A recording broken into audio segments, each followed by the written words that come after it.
ప్రియమైన యూట్యూబ్ శ్రోతలకు అభినందనలు తెలియపరుస్తూ ఈరోజు మీకు కొంచెం ఆశ్చర్యం అనిపించేటువంటి వీడియో అయి ఉంటుంది ఇది.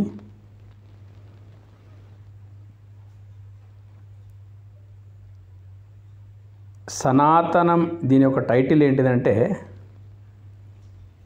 సనాతనం అంటేనే హేతువాదం మానవవాదం. సనాతనం అంటేనే హేతువాదం మానవవాదం. ఏ ధర్మం లోపల హేతువాదము మానవవాదం ఉండయో అది ధర్మము కాదు, మతము కాదు. అయితే మతాల యొక్క అంధవిశ్వాసాలు, వాళ్ళు ఆచరిస్తున్నటువంటి చిత్ర విచిత్రమైనటువంటి అన్నీ ఏమి ఆచార విచారాల పద్ధతులు, పరస్పర విమర్శలు, ఘర్షణలు, మతోన్మాదాలు, మారణ హోమాలు, ఏంటిది అంతా పిచ్చి అని విసిగి వేసారినటువంటి మేధావులు వాళ్ళు సనాతనమును కూడా విమర్శిస్తూ ఉన్నప్పటికైనా విమర్శించవచ్చు, దాంట్లో ఏముందని. సనాతనం పేరిట చేసేటువంటి పనుల్లో హేతుబద్ధత లేదు, మానవవాదం లేదు అంటే ఖచ్చితంగా విమర్శించతగిందే. ఇటువంటి వాటితోనే విసిగివేసారినటువంటి మేధావులు హేతువాదం వైపు మరలుతూ ఉన్నారు, మానవవాదం వైపు మరలుతూ ఉన్నారు. దాంతో నాకు వ్యక్తిగతంగా చాలా సంతోషం. ఎందుకంటే సనాతనములో ఆమూలాగ్రంగా నిండి ఉన్నది హేతువాదం, మానవవాదం. అయితే వాళ్ళు ఏ రకంగా ఈ మాట బయట పెట్టినా అది సనాతన మూల సిద్ధాంతమే. ఎట్లా దాని యొక్క సమన్వయం అనేటువంటి విషయము ఇప్పుడు విచారిద్దాం. హేతువాదం అంటేనే, హేతు అంటే కారణం. హేతువాదం అంటే ఈ మూడు ప్రశ్నలు సహజంగా మానవునికి ఉద్భవించేటువంటి: ఏమిటి, ఎందుకు, ఎలా. ఏది చూడండి మీరు, ఏమిటి, ఎందుకు, ఎలా. మనసున్న ప్రతి మనిషికి తన ఉనికిని గురించి ఈ ప్రశ్నలు ఉదయిస్తాయి. తన ఉనికి అంటే నేనున్నాను అంటే నేనేమిటి, నేను పుట్టుకోక పూర్వం ఏమున్నా, మరణానంతరం ఏమైపోతా. ఈ ప్రశ్నలు సహజంగా ఉద్భవించినటువంటి వాడెవడు లేడు. తర్వాత ఈ జీవితం లోపల ఎన్నో వైవిధ్యాలు, వైచిత్రాలు కనిపిస్తూ ఉన్నాయి. వీటి గురించి కూడా ఏమిటి, ఎందుకు, ఎలా అనేటువంటి ప్రశ్నలు ఉదయిస్తూనే ఉంటాయి ప్రతి మనిషికి. ఈ తన ఉనికి, తాను సాక్షిగా ఉన్న ఈ అనంత విశ్వం గురించి కనీసం ఈ పై మూడు ప్రశ్నలు తప్పకుండా ఉదయిస్తాయి. ఈ మూడు ప్రశ్నలకు హేతుయుక్తమైనటువంటి సమాధానం ఉండాలా. తర్వాత మానవవాదం కూడా అందులోపల ఉండి తీరాలి. మానవవాదము లేనటువంటి ఏదైనప్పటికైనా కానీ స్వీకరించదగినటువంటిది కాదు. కాబట్టి ఈ మూడు ప్రశ్నలు ఉదయిస్తాయి. హేతు అంటేనే కారణం. కార్యకారణ సిద్ధాంతం, కాజ్ అండ్ ఎఫెక్ట్ థియరీ ఏదైతుందో ప్రతి మనిషికి సహజాతం అన్నట్టు ఈ ప్రశ్నలు ఉదయిస్తూనే ఉంటాయి. ఎందుకంటే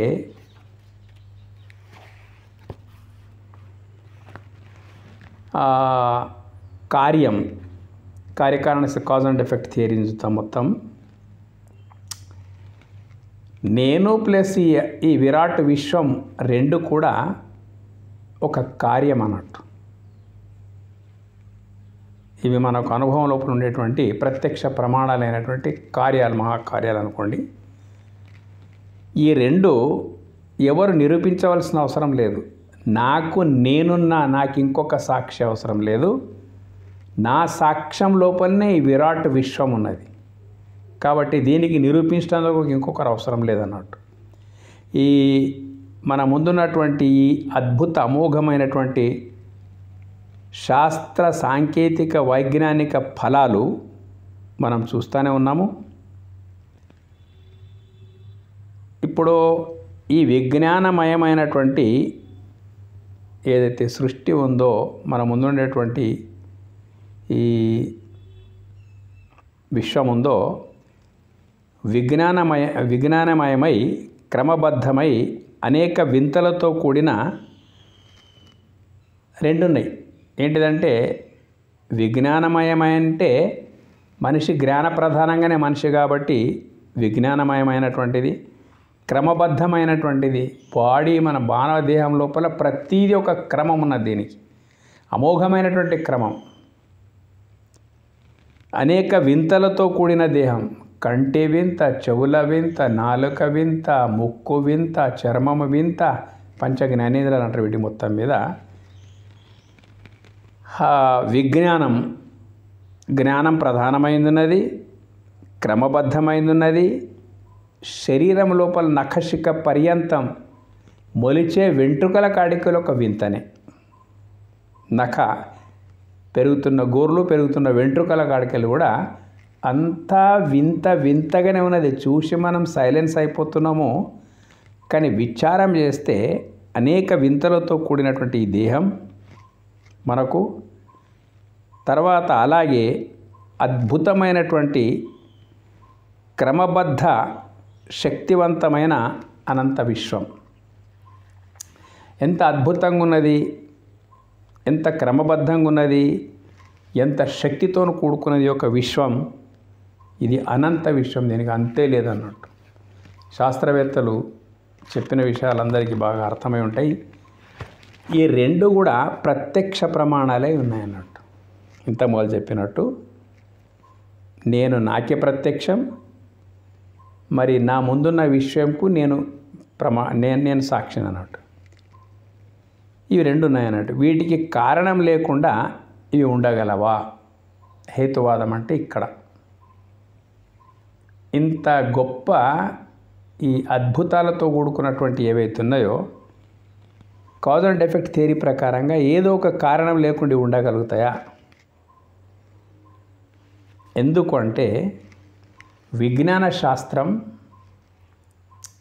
శాస్త్రవేత్త పరిశోధించి ప్రసాదించిన ఫలాలు ఏవైతే ఉన్నాయి కదా, అవి మనం అనుభవిస్తున్నామంటే ఈరోజు ఈ సెల్ ఫోన్ అనుభవిస్తున్నాము, ఇంటర్నెట్ అనుభవిస్తున్నాము, ఇవన్నీ ఏవైతే మనం అనుభవిస్తున్న ఫలాలు ఉన్నాయో వీటి వెనక ఖచ్చితంగా ఒక శాస్త్రవేత్త ఉన్నాడు అని హేతువాదం నమ్మాల్సి వస్తుంది అన్నట్టు.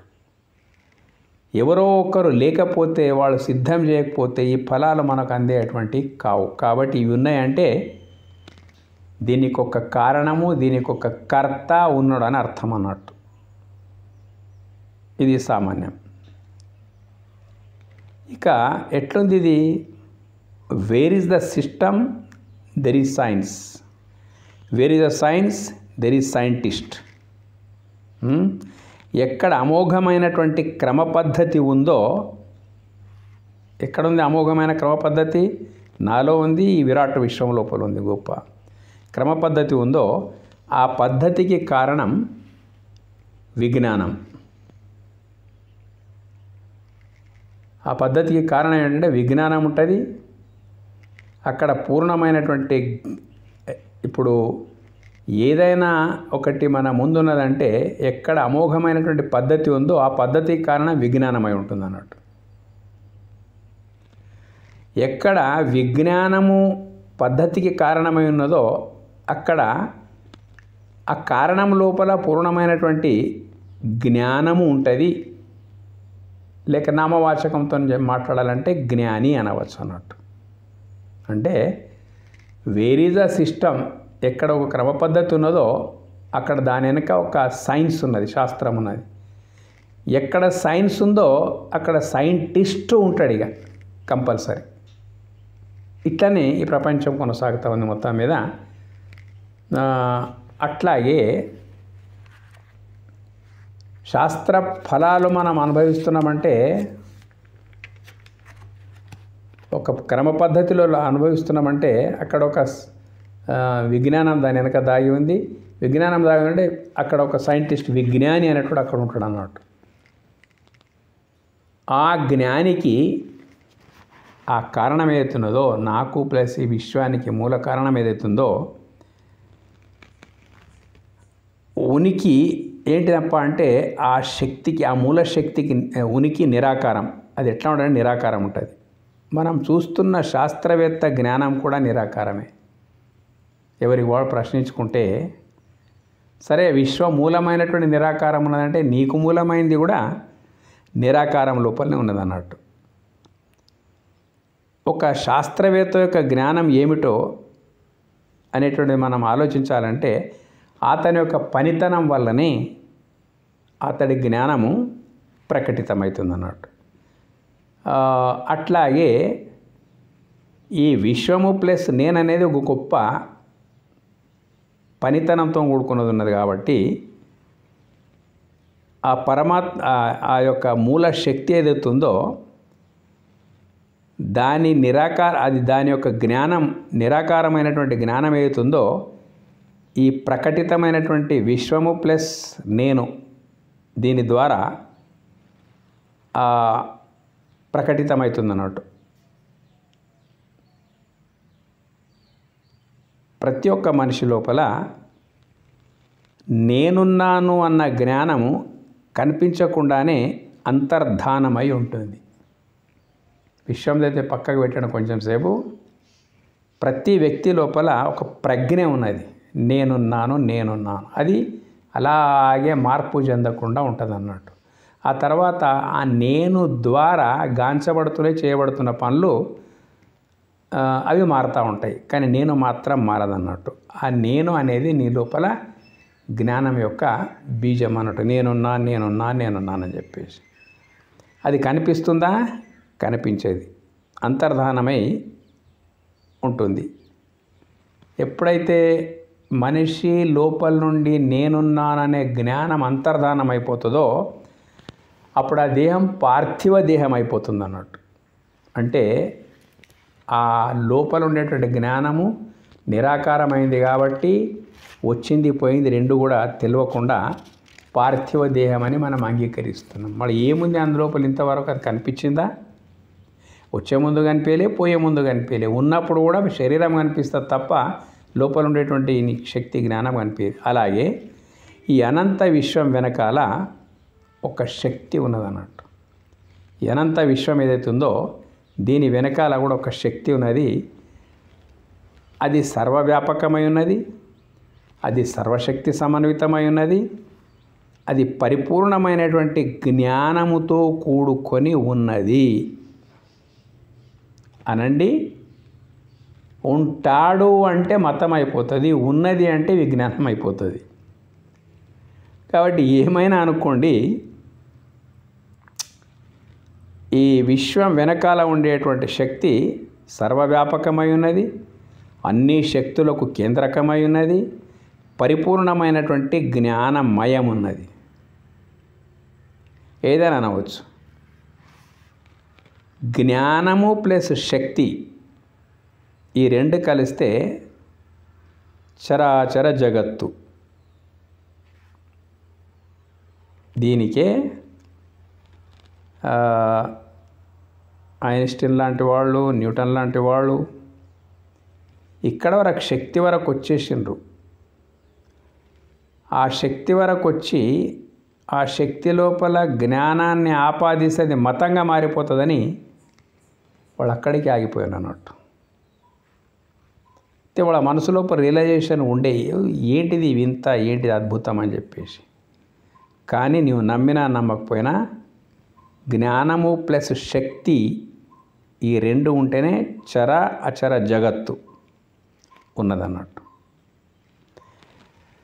దీన్ని మనకన్నా పూర్వీకులు శక్తి విశిష్ట అద్వైత సిద్ధాంతం అని వాళ్ళ పేరు పెట్టినట్టు. ఇప్పుడు మన శాస్త్రవేత్తలు ఏదైతే అన్ని సమీకరణాలు తయారు చేసినారో, ఆల్బర్ట్ ఐన్స్టీన్ వారు E=mc² ఏదైతే పెట్టినరో అంటే దాని అర్థం అది ఒక సిద్ధాంతం అన్నట్టు. అట్లాగే హేతువాదానికి శక్తివిష్ట అద్వైత సిద్ధాంతం అనేటువంటిది పూర్వపు వాళ్ళు వాడినటువంటి పదం అన్నట్టు. అసలు సిసలైన ఇదే అసలు సిసలైనటువంటి హేతువాదం అన్నట్టు. హేతువాదులు దేన్ని హేతు అంటున్నారో,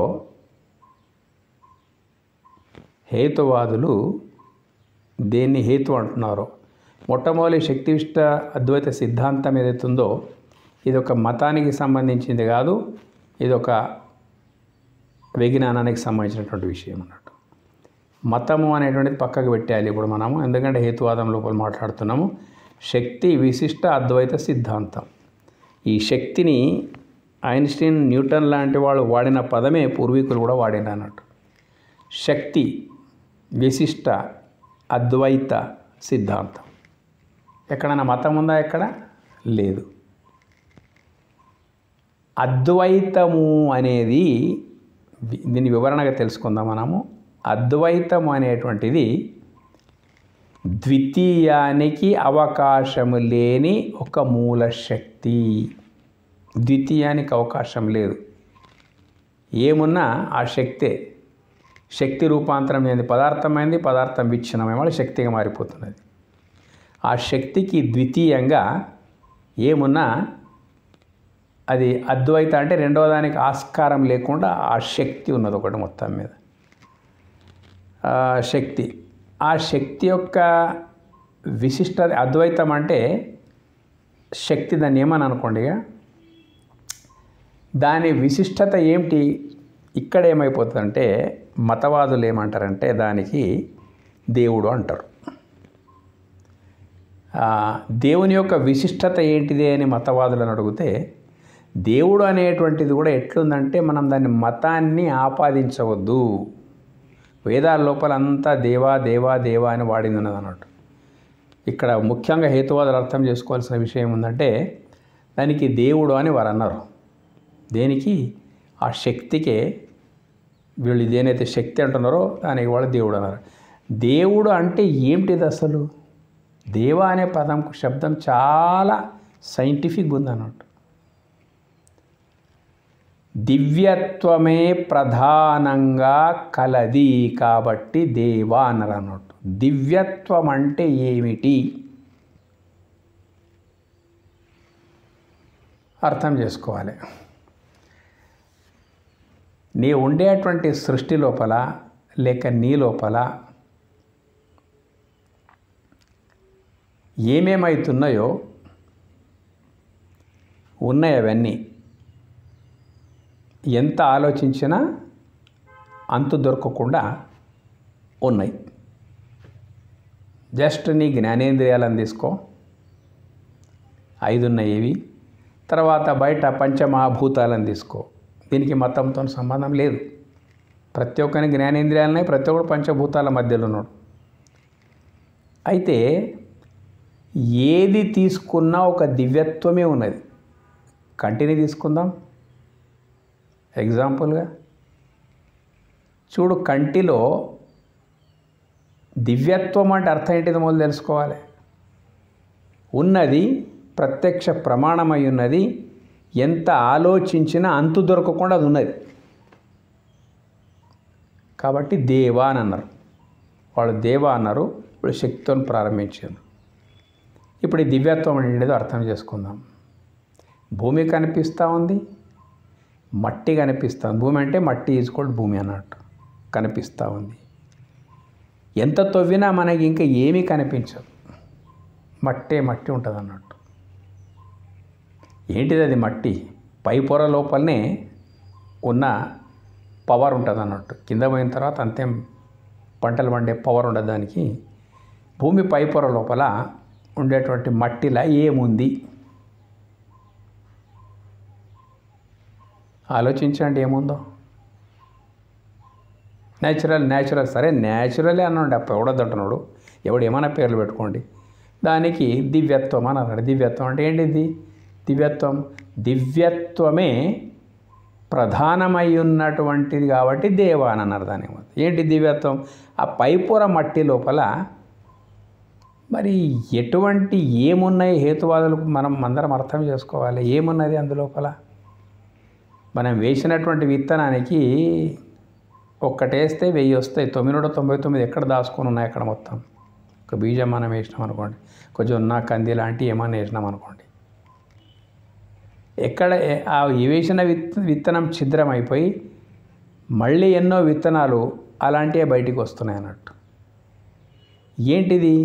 ప్రతి వచ్చిన ఔషధికి రంగున్నది, రుచి ఉన్నది, వాసన ఉన్నది, ఆకృతి ఉన్నది. మరి పైన మనం ఏవైనా రంగు లేకపోతే రంగులు కనిపించవు. మరి అందులో ఏముండి ఉంటుంది? మొత్తం మీద వేసిన బీజము కొమ్మలు, రెమ్మలు, ఆకులు, రెమ్మలు, కొమ్మలు ఇవన్నీ దాని లోపల నుంచి బయటికి వస్తూ ఉన్నాయి, మట్టి లోపల నుంచే బయటికి వస్తూ ఉన్నాయి. బీజం ఎన్ని రోజులు ఉంచినా ఇంట్లో ఉంచినా లోపల నుంచి ఏం కూడా బయటికి రావు, పుచ్చిపోతుంది తప్ప. కానీ భూమి సాంగత్యం లోపలికి వెళ్ళిపోయే వరకే అందులోపల నుంచి ఏమొస్తున్నాయి? ఈ గప్పాలు కొట్టేటువంటి వాళ్ళు ఎవరైనా ఊహించగలుగుతారా? అది న్యాచురల్, ఇది న్యాచురల్. ఏం న్యాచురల్? ఒక అద్భుతం ఉన్నది అందులోపల. దానికే దేవ అంటే దివ్యత్వ ప్రధానమైనటువంటిది. ఎవరికి అర్థం కాదు. రెండవది తీసుకోండి, నాలుక.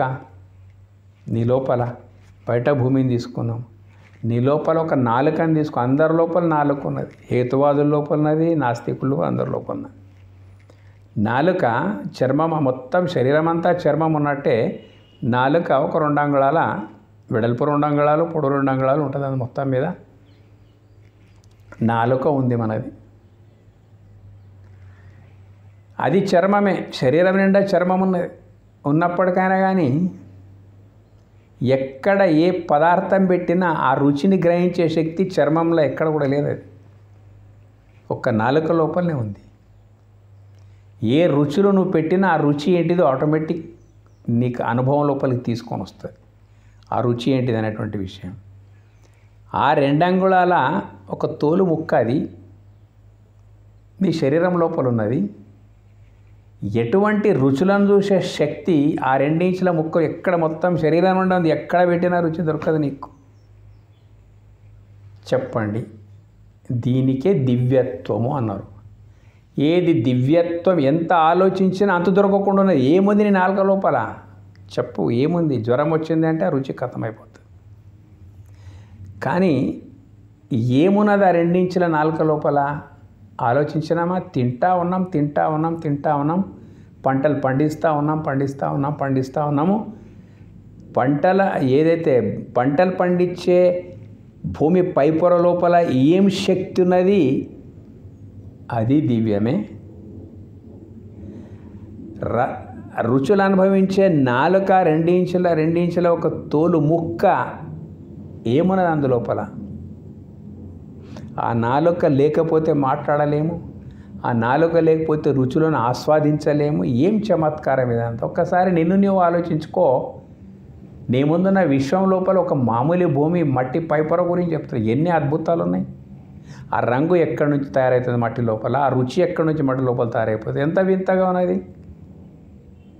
ఒక మడి లోపల ఒక ప్రక్కన చెరుకు పెట్టు, ఇంకో పక్కన మిరప చెట్లు పెట్టు, ఇది కారం అయిపోతుంది. అది బీజం ప్రధానం అంటూ. బీజంకు మొట్టమొదలు ఎట్లొచ్చింది? అది అంతా భూమి ప్రసాదమే కదా. ఆ బీజం కూడా ఎప్పుడో ఒకప్పుడు భూమి నుంచి వచ్చిందే కదా. ఇన్ని రకాల బీజాలు ఎట్లా భూమి లోపల ఉన్నాయి? ఒకసారి ఆలోచిస్తే ఎంత అద్భుతం, ఎంత వింత! ఇది దివ్యత్వం. దీనికి ఏమంటారు? దేవ అని అంటారు. ఆ మూల పదార్థం ఏతుందో, దేన్ని హేతు అంటున్నారో, ఈ విశ్వానికి ఒక కారణం ఉన్నది, ఆ కారణం లోపల నుంచే ఈ విశ్వం ఆవిర్భవించింది అని హేతువాదులు దేన్ని హేతు అంటున్నారో, మతవాదులు ఆ హేతువుని రకరకాల పేర్లతో పిలుచుకుంటారు. ఇప్పుడు మనకు ఆ పేర్లు అక్కర్లేదు. మనము దివ్యత్వము అని అన్నాం. దివ్యత్వం ఒక సాంకేతిక పదం అన్నట్టు. ఎట్లా ఒక టెక్నికల్ టర్మినాలజీ. దివ్యత్వం అంటే అవును ఉన్నది, కానీ ఎంత ఆలోచించినా అంత దొరకకుండా ఉన్నది కాబట్టి మనము దానికి పేరు పెట్టుకున్నాం దివ్యత్వం అని చెప్పేసి. దానికి మూలము ఏదైతే ఉన్నదో, ఏ హేతు అయితే ఉన్నదో దానికి దేవ అన్నాం.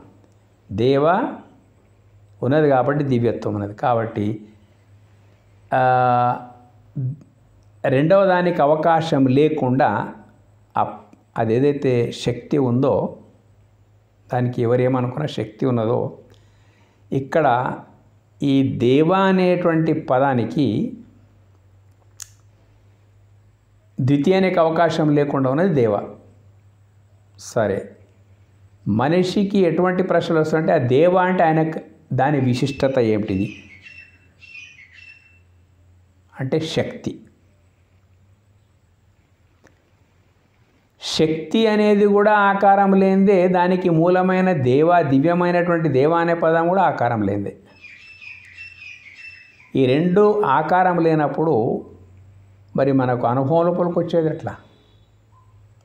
శక్తి విశిష్ట, ఆ దేవ యొక్క విశిష్టతనే శక్తి. శక్తి రూపాంతరమే పదార్థం. పదార్థం అంటే ఇంకా నేను ప్లస్ విశ్వము ఈజ్ ఈక్వల్ టు ఏదైతే ఉందో దా శక్తి యొక్క విశిష్టత జీవ జగద్రూపం లోపల ప్రత్యక్ష అనుభవం లోపల మనకున్నది అన్నట్టు. ఇది శక్తి విశిష్ట అద్వైత సిద్ధాంతం. ఇంట్లో అవి ఇవి రూపాలు, దేవుళ్ళు, దయాలు ఏమీ లేవు లోపల మొత్తం మీద. ఒకే ఒకటి. దానికి దేవ అని ఎందుకు అంటున్నామంటే దాని పరిణామమే చాలా దివ్యంగా ఉన్నది. ఎన్ని గప్పాలు కొట్టినా ఇక్కడ పోయిన తర్వాత మైండ్ బ్లాక్ కావడమే తప్ప, నోరు మూసుకోవడం తప్ప ఏమీ లేదన్నట్టు. రకరకాల పేర్లతో పిలుచుకుంటున్నారు ఎవరికి వారు.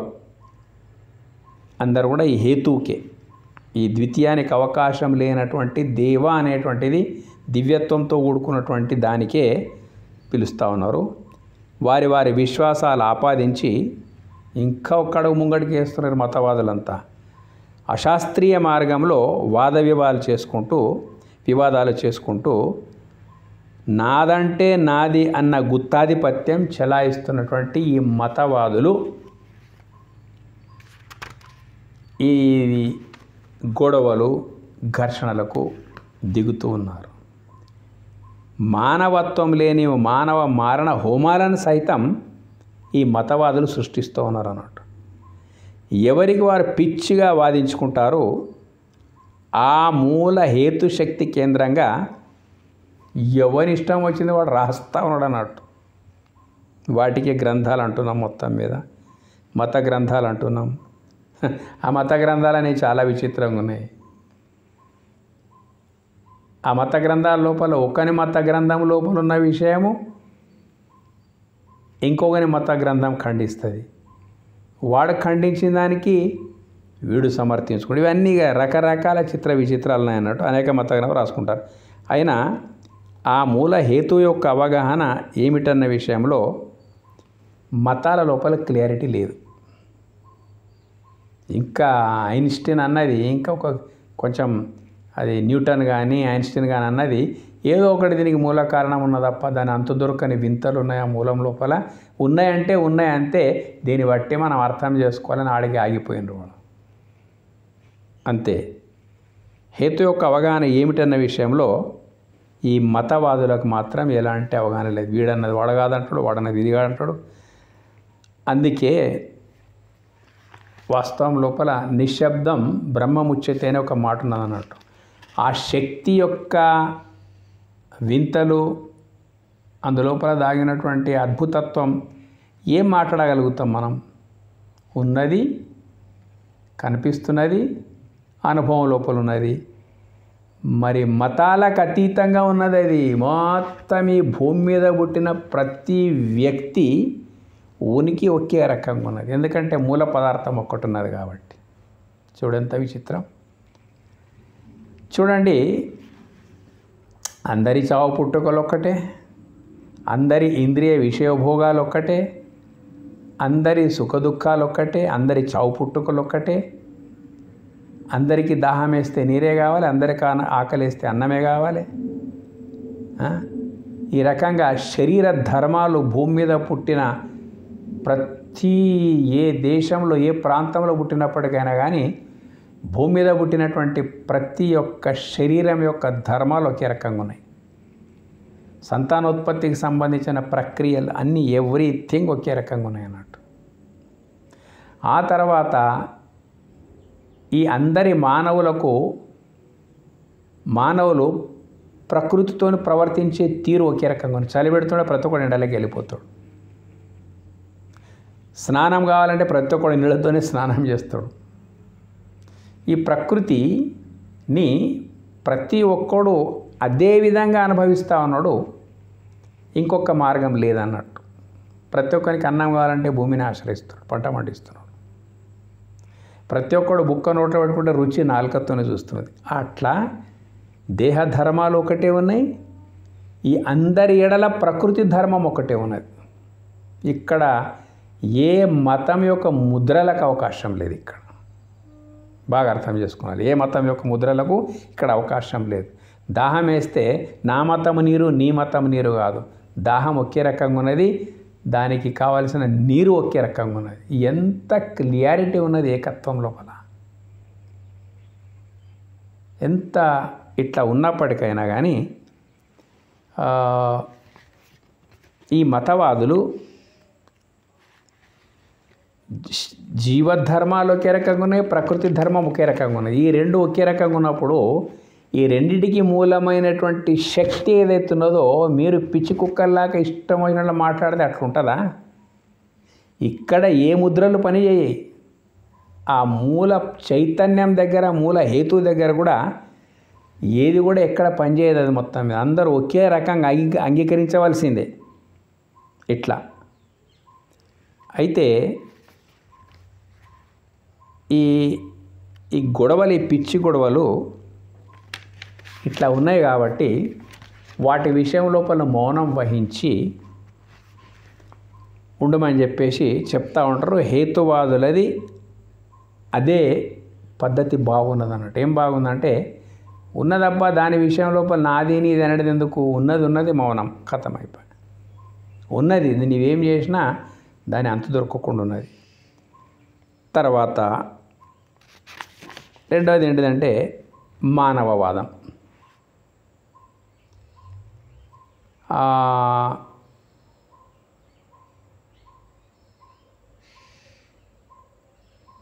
హ్యూమనిజం అంటారు దీనికి. మానవవాదం అంటే హ్యూమనిజం.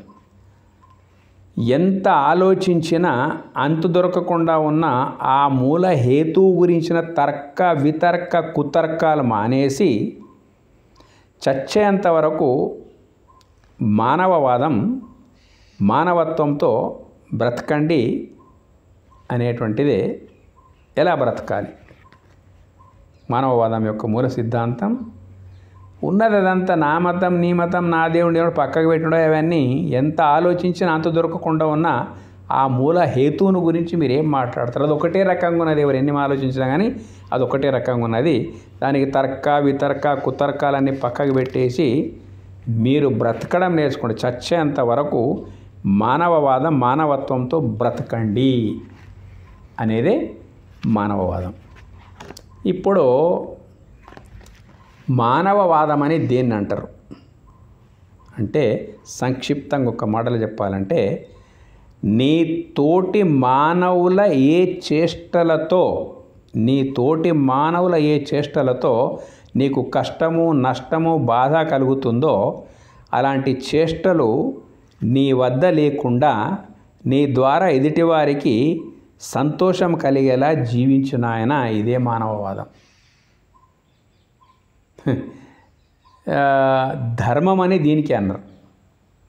ధర్మం అని కూడా దీనికి అన్నారు. నీ తోటి మానవుల ఏ చేష్టలతో నీకు కష్టము నష్టం బాధ కలుగుతుందో అలాంటి చేష్టలు నీ వద్ద లేకుండా నీ ద్వారా ఎదుటివానికి సంతోషం కలిగేలా జీవించు. ఇదే మానవవాదం, ఇదే ధర్మం. కాబట్టి మానవవాదానికి నేను కూడా అంగీకరిస్తున్నాను. చాలా మానవవాదులు ఉన్నారు, చాలా హేతువాదులు ఉన్నారు. హేతువాదం లోపల పిచ్చి పిచ్చిగా మాట్లాడేటోళ్లకు అది మాట్లాడడానికి అవకాశం కల్పించదు. హేతు అక్కడనే కట్ చేసి పడేస్తుంది మనిషిని. అంతా ఏదైతే ఒక్కటి ఉన్నది ఒక్కటిగా అంగీకరిస్తేనే హేతువాదం క్షమిస్తుంది. లేకపోతే ఇష్టం వచ్చినట్లు మాట్లాడితే హేతువాదం క్షమించదు. తెలిస్తే అంతవరకు వెళ్ళిపోవాలి హేతు వరకు.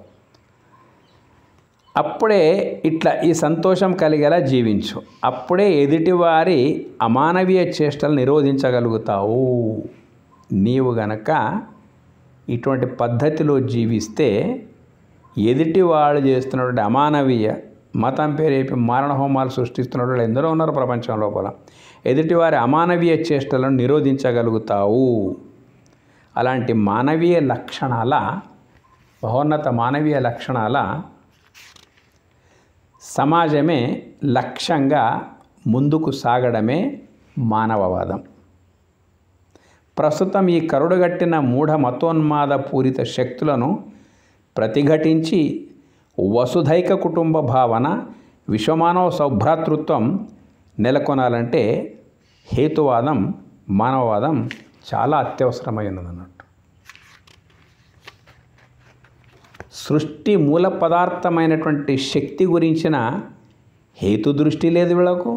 సృష్టికి మూలమైనటువంటి కాజ్ అండ్ ఎఫెక్ట్ థియరీ ప్రకారంగా ఒకటి ఉండి ఉన్నది, అది ఒక రకంగా ఉన్నది అన్నట్టు. సృష్టి మూల పదార్థం యొక్క శక్తి గురించిన హేతు దృష్టి లేదు, మానవత్వం అసలే లేదు. ఇలాంటి పిచ్చిని నియంత్రించి చక్కని విశ్వమానవ సమాజ నిర్మాణానికి మనమంతా సిద్ధమైదాం. కదలండి హేతువాదులారా, మానవవాదులారా. మతాలకు అతీతమైన మానవీయ విలువల ప్రధానమైన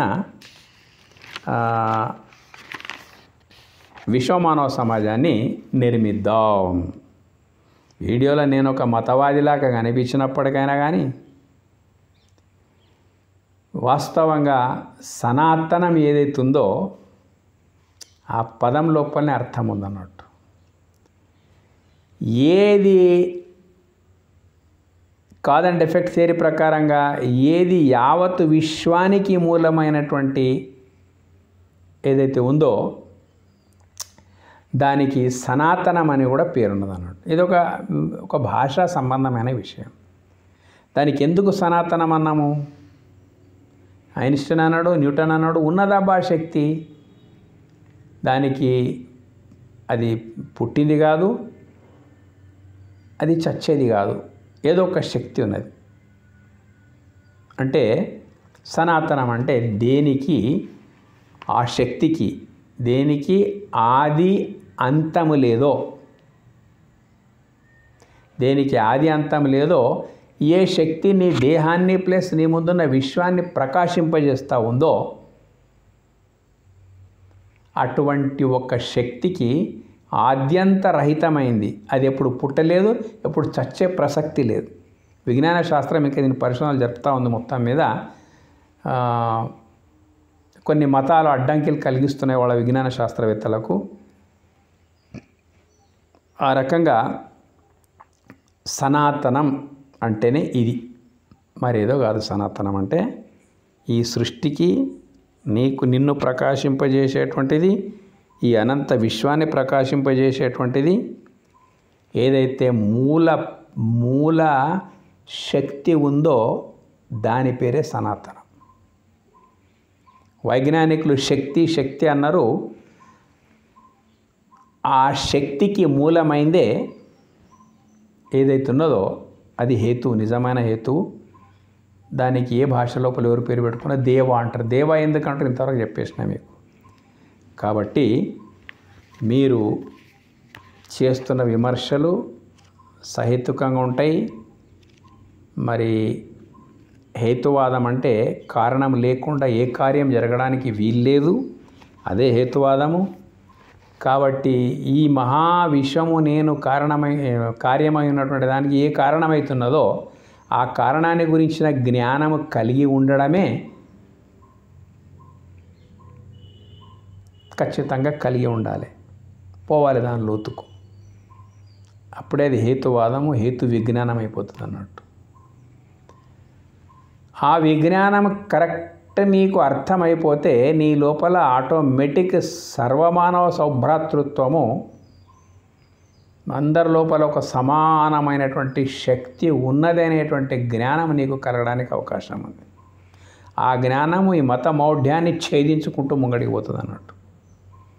అప్పుడే హేతు దృష్టి నిలబడుతుంది, మానవవాదం నిలబడుతుంది. కాబట్టి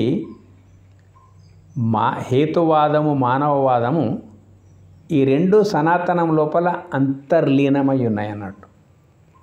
ముఖ్యంగా సనాతనం అనేవరకే ఈ మీకంతా మానవవాదులకు హేతువాదులకు ఏదేడు గుళ్ళు గోపురాలు మునగడము తేలడం ఇవన్నిటినీ చూసి మీరు ఎప్పుడు కూడా ఇది సనాతనంకు గింతే తెలుసని అనుకోకండి. కాదది. అవన్నీ మతాచారాలు నడుస్తూ ఉంటాయి. సనాతనము అంటే నీ మూల శక్తితో నిన్ను అనుసంధానం చేయడమే సనాతనం. ఇప్పుడు పాటిస్తున్నటువంటి అంటరానితనము అవి ఇవి అంధవిశ్వాసాలు ఇవన్నీ కలగొలుపు చేసి అరే వీళ్ళు సనాతనులు అంటే ఇట్లా చేస్తారు కదా అనేటువంటి భావం మీకున్నది. అది పక్కకు పెట్టండి. ఎందుకంటే మానవ ఆచారాల కిందికి వస్తాయి. చెయ్యాలని ఎక్కడ లేదు, చేయకూడదని ఎక్కడ లేదు. ఏదో ఒకటి మనిషికి అవన్నీ కొనసాగుతూ ఉంటాయి. వాటి జోలికి మీరు పోయే అవసరం లేదు. సనాతనం అంటే అవి మాత్రమే మీరు అనుకునే అవసరం లేదు. సనాతనం అంటే నీ మూల శక్తితో నీకు అనుసంధానం చేసేటువంటి ఏదైతే జ్ఞానం ఉన్నదో దాని పేరే సనాతనం అని అన్నారు. ఆ తత్వానికే సనాతనం అని పేరు వచ్చేసింది. అంతమించి మళ్ళీ ఏం లేదు. ఆ లోపల నుంచి డైరెక్ట్ మానవవాదానికి వెళ్ళిపోవాలి, హేతువాదానికి వెళ్ళిపోవాలి. ఈ వీడియో మీకు నచ్చితే సబ్స్క్రైబ్ చేయండి. ఇంకా పెట్టబోయే దాంట్లోపల రేపు నాస్తికవాదం గురించి చెప్పాలనుకుంటున్నాం. ధన్యవాదాలు.